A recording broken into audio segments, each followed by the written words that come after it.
John ने अपने पड़ोस के जंगल जाकर वहाँ के भेड़ियों से बात करके जूली के घर पर हमला करवा देता है। अगले दिन सैम और डेविड ग्रीन वंडर के सारे जानवरों को इकट्ठा करता है और पीटर को सारी बात बताता है। पीटर का ये मानना था कि जंगल के सारे जानवर अगर एक साथ प्यार से रहे तो ग्रीन वंडर जंगल हमेशा खूबसूरत और खुशहाल रहेगा। ग्रीन वंडर जंगल अपनी सुंदरता के कारण अपने द्वीप का सबसे मशहूर जंगल था और यहाँ के जानवर भी एक दूसरे के साथ बड़े प्यार से पेश आते थे, क्योंकि बरसों से ग्रीन वंडर जंगल में एक समूह रहता था। वह समूह जंगल की देखभाल करता था। जंगल में किसी भी तरह की कोई समस्या आती वह हल करता। उस जंगल का सरदार लोमड़ी था। लोमड़ी का नाम पीटर था। पीटर अपने जंगल के सारे जानवरों को एक साथ प्यार से रहते हुए देखना चाहता था।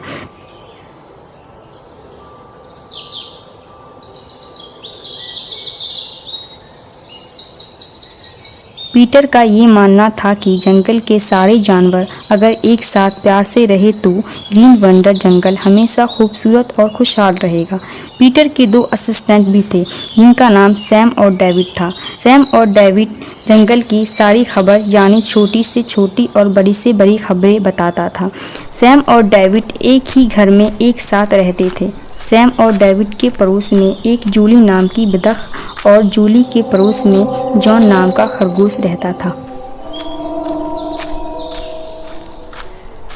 एक रात अचानक से सैम और डेविड को लड़ने की आवाज़ सुनाई देती है। ये आवाज़ थोड़ी देर के बाद बंद हो जाती है।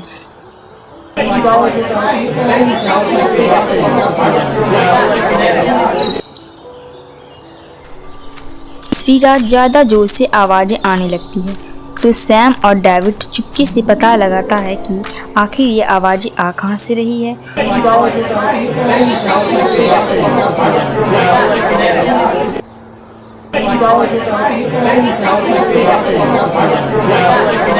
तो पता चलता है कि सैम और डेविड के पड़ोसी जूली और जॉन आपस में लड़ रहे हैं। तो फौरन से सैम और डेविड जूली और जॉन को समझाने लगते हैं।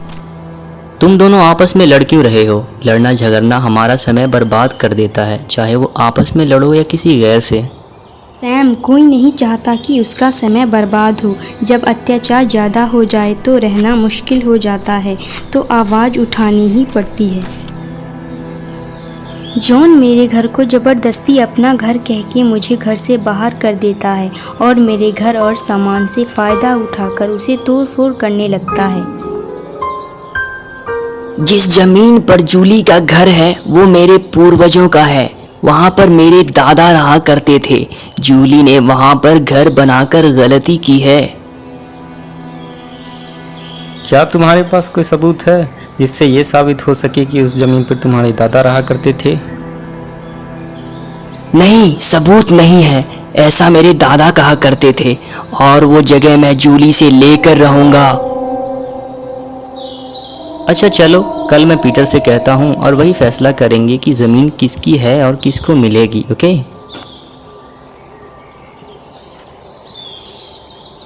ये सुनते ही जूली और जॉन अपने अपने घर चले जाते हैं। देखो, इसे कहते हैं डर। जूली और जॉन कैसे डर से झगड़ना बंद करके आराम से अपने घर चले गए। मैं सोचता हूँ अगला सरदार मैं ही बन जाऊँ। कितना डरते हैं लोग मुझसे, है ना? हाँ यार, सच में इस काबिल है तू। 15-20 साल तक नौकर रहेगा। लेकिन एक बात है तुझ में कि तुझे तजुर्बे की बहुत ज़रूरत है। कोई नहीं, तुझसे भी कम अकल वालों को देखा है। तू नहीं बदलेगा। वैसे गलती मेरी है, अपनी तरह तुझे भी स्मार्ट समझने लगा। चल कोई नहीं। अच्छा चल चल, कल पीटर को भी बताना है कि जूली और जॉन के बीच क्या हुआ। अगले दिन सैम और डेविड ग्रीन वंडर के सारे जानवरों को इकट्ठा करता है और पीटर को सारी बात बताता है जो जूली और जॉन के बीच हुआ। इस पर पीटर फैसला सुनाता है।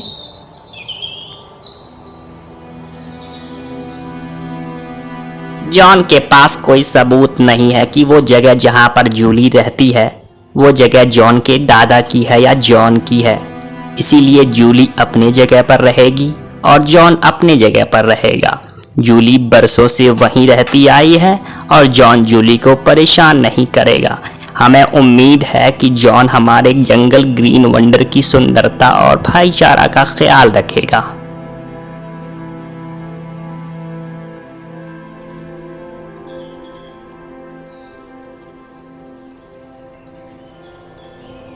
पीटर ये फैसला सुनाकर चला जाता है और सारे जानवर भी चले जाते हैं, लेकिन जॉन को पीटर का फैसला पसंद नहीं आता और वो जूली को परेशान भी नहीं कर सकता, क्योंकि ऐसा करने पर पीटर उसे ग्रीन वंडर से हमेशा के लिए निकाल देगा।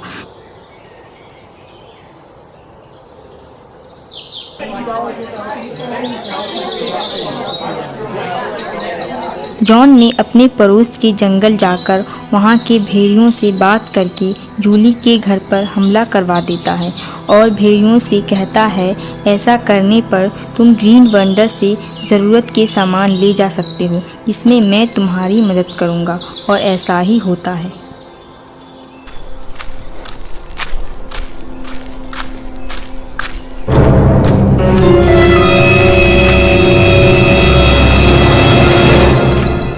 सैम और डेविड जब ग्रीन वंडर के पेड़ पौधों को टूटा हुआ देखता है तो चिंता में पड़ जाता है और फौरन पीटर को जाकर बताता है, तो पीटर उसे चुपके से पता लगाने को कहता है कि ऐसा किसने किया। सैम और डेविड इसका पता लगाने लगते हैं। एक रात सैम और डेविड को किसी अजनबी जानवर की आवाज़ सुनाई पड़ती है।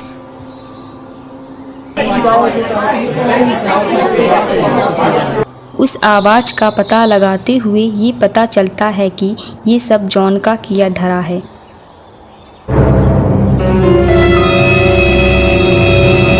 सुबह होते ही सैम और डेविड जॉन से पूछता है कि क्या इन सब के पीछे तुम्हारा हाथ है, तो जॉन गुस्से में आकर इनकार कर देता है कि इन सब के पीछे मेरा हाथ नहीं है।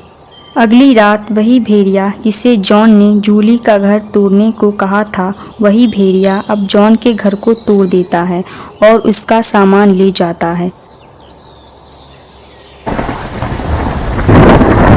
रात को जॉन के रोने की आवाज़ सुनाई पड़ती है, जिसे सैम और डेविड सुन लेता है और जॉन के पास जाता है और पूछता है कि क्यों रो रहे हो।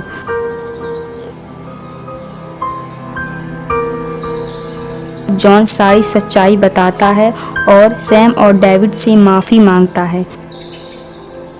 सैम और डेविड ये सारी बात पीटर को बताता है, तो पीटर ग्रीन वंडर के सारे जानवरों के साथ मिलकर भेड़िए को सबक सिखाने का फैसला करता है और सारे जानवर मिलकर भेड़िए को मार भगाता है।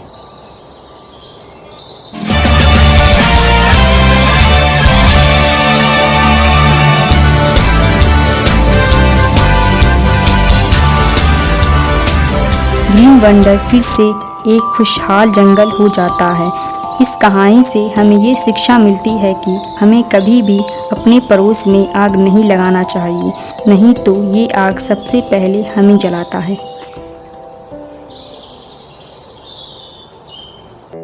हेलो दोस्तों, ऐसे ही अच्छी कहानियाँ देखने और सुनने के लिए हमारे चैनल को सब्सक्राइब करें, वीडियो को लाइक और शेयर करना ना भूलें।